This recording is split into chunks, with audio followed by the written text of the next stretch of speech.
ओम। आर्यों का आदि देश, पांचवा भाग। वेद में इतिहास।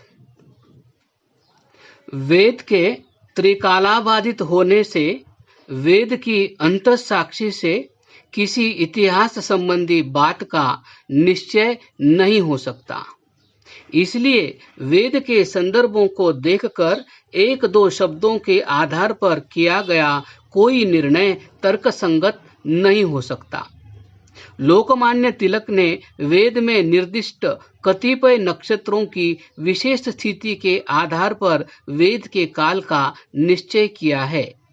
उन्होंने अपने ग्रंथ ओरायन में लिखा है कि ऋग्वेद के 10वें मंडल के 86वें सूक्त में वसंत संपात का मृगशीर्ष नक्षत्र में होने का वर्णन है। मृगशीर्ष नक्षत्र वर्तमान उत्तर भाद्रपदा से 6 नक्षत्र पहले है। वसंत संपात को एक नक्षत्र से दूसरे नक्षत्र में जाने में 960 वर्ष लगते हैं। इस हिसाब से मृगशीर्ष नक्षत्र में वसंत संपात आज से लगभग 6000 वर्ष 960 गुना 6 पूर्व रहा होगा। यही इस सूक्त के कारण वेद का रचना काल है। आपाततः यह तर्क ठीक प्रतीत होता है, परंतु थोड़ा सा गहराई में जाने पर इसका थोथापन स्पष्ट हो जाता है। नक्षत्रों की कुल संख्या 27 है।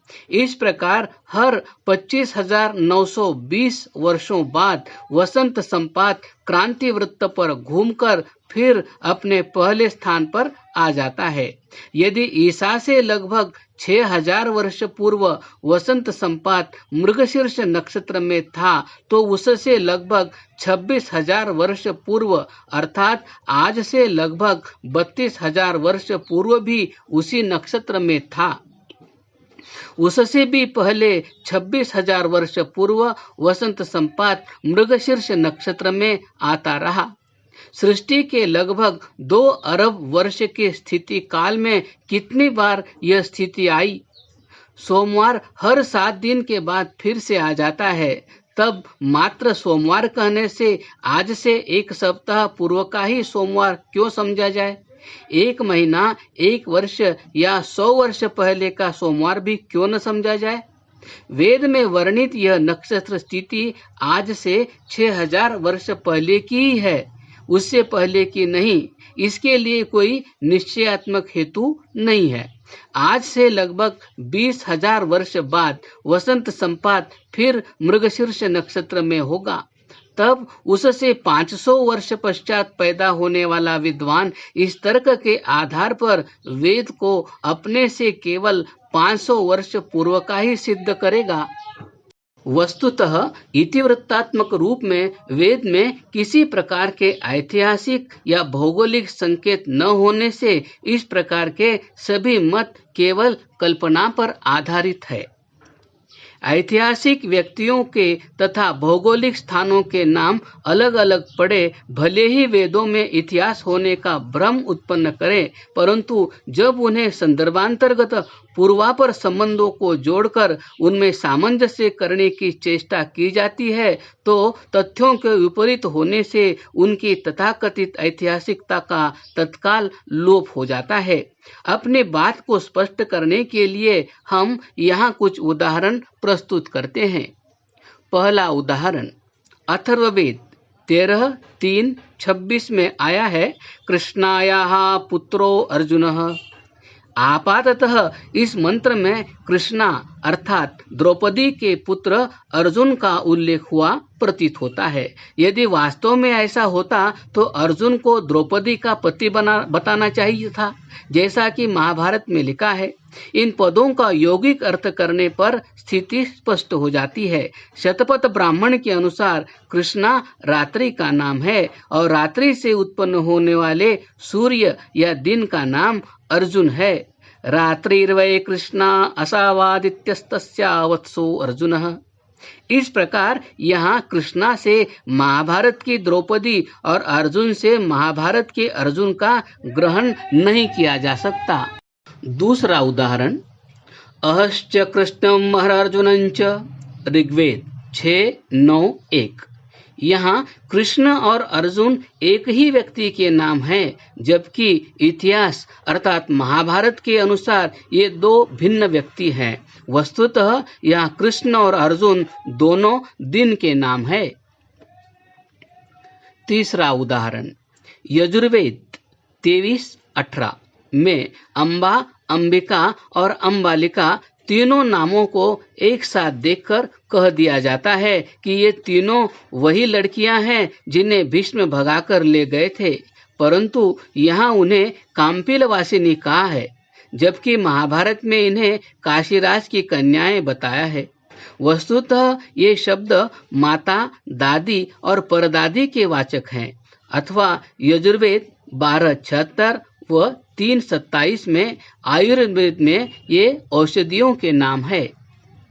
यही स्थिति भौगोलिक संकेत देने वाले शब्दों की है। यजुर्वेद में मंत्र आया है, पंचनद्यः सरस्वतीमपि यन्ति सस्रोतसः, सरस्वती तु पंचदासो देशे अवत्सरित 34:11।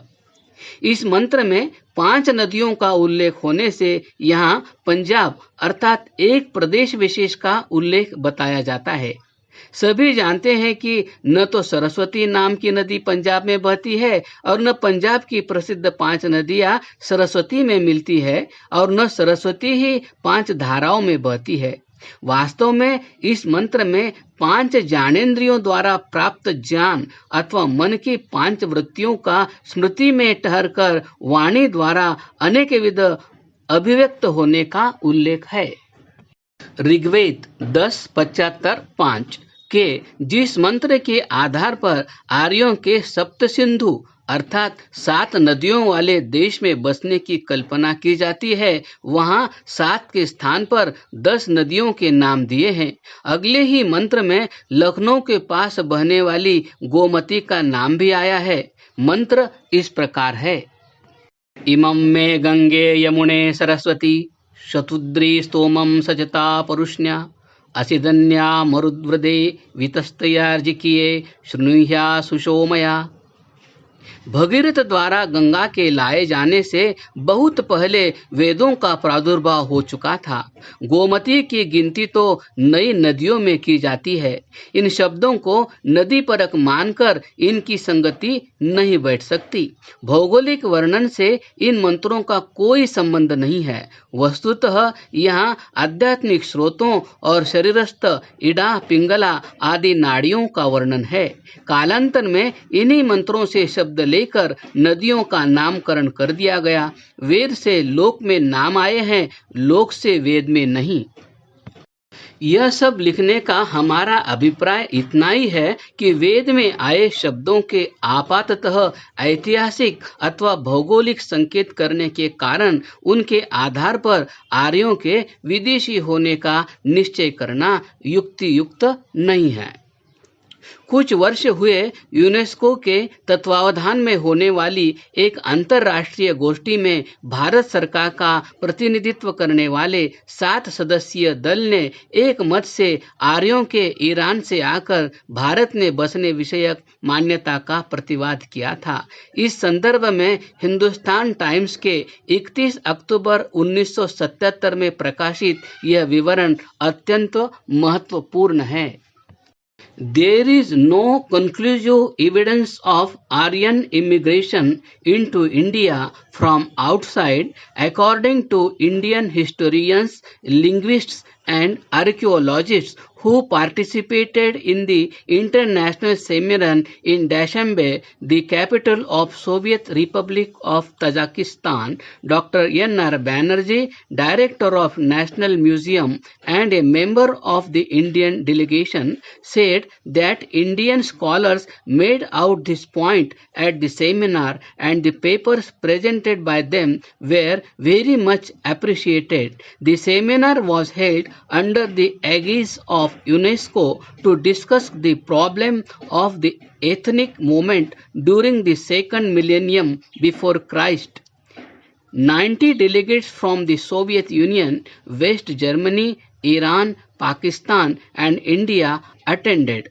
The 7 member of Indian delegation was led by Professor B.B. Lal, Director of Advanced Studies. It was pointed out by Indian scholars that the archaeological material associated with Aryans in different regions and periods in India did not show any links with the archaeological survival of the Aryans in Afghanistan, Iran, and Central Asia. तात्पर्य यह है कि पुरातत्व के आधार पर इस बात की एक भी साक्षी नहीं मिली जिससे आर्यों का कहीं बाहर से अर्थात ईरान, अफगानिस्तान या मध्य एशिया से आकर भारत पर बलात् अधिकार कर लेना सिद्ध होता हो। तत्पश्चात हम इस देश के 2 शिक्षा मंत्रियों श्री प्रताप चंद्र तथा श्री कृष्णचंद्र पंत से मिलकर आग्रह कर चुके हैं कि जब स्वयं सरकार द्वारा नियुक्त अधिकृत विद्वानों की ओर से समवेत स्वर में आर्यों के बाहर से आने संबंधी भ्रांत धारणा का प्रत्याख्यान हो चुका है, तब शिक्षा मंत्रालय तथा गृह मंत्रालय का यह कर्तव्य है कि इस विषय में निश्चित आदेश देकर इतिहास की पुस्तकों, सरकारी निर्देशों, संविधान आदि में से आदिवासी जैसे शब्दों तथा आर्यों एवं द्रविड़ों आदि में भेद विषयक विवरणों को निकलवा दे। क्रमशः